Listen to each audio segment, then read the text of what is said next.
This week in the Missouri Senate, we review the conclusion of the second extraordinary session of the 99th General Assembly. I move that House Committee Substitute for Senate On June 7th, the governor called a second special session for lawmakers.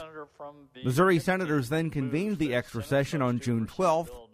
Just 2 days later, they gave approval to Senate Bill 5, a measure that seeks to modify several provisions relating to abortion. From there, the proposal went to the Missouri House of Representatives, which took up and amended Senate Bill 5 on June 20th.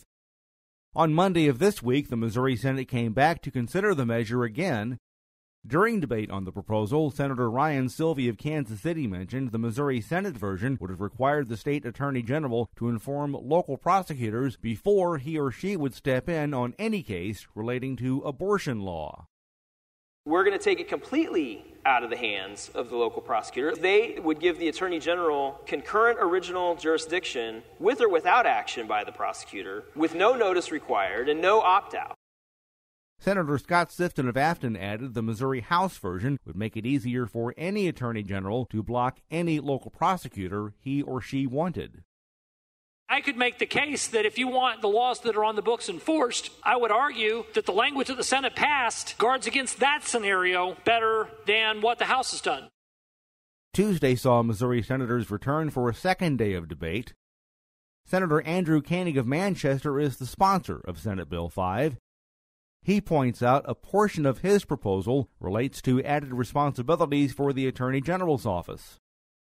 There are currently 6 other places in law where it is a criminal matter that the AG is allowed to enforce. Missouri Health Net with Medicaid fraud, grain dealer offenses, these offenses that are criminal matter.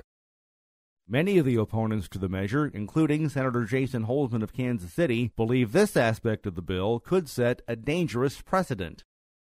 To figure out that concurrent jurisdiction, that centralization of power can be misused, and I can think of many different circumstances right off the top of my head that could be ripe for abuse if we continue to walk down the path of giving a political entity the ability to trump charges.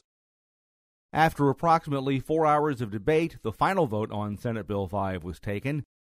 It passed the upper chamber by a vote of 22-9. The next day, Senate Bill 5 was signed into law by the governor.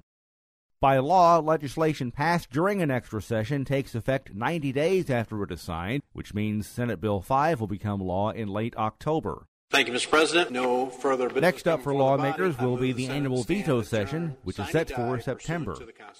And remember, you can follow these and other issues facing the Missouri Senate by visiting our website, senate.mo.gov. Reporting from the state capitol, I'm Dean Morgan.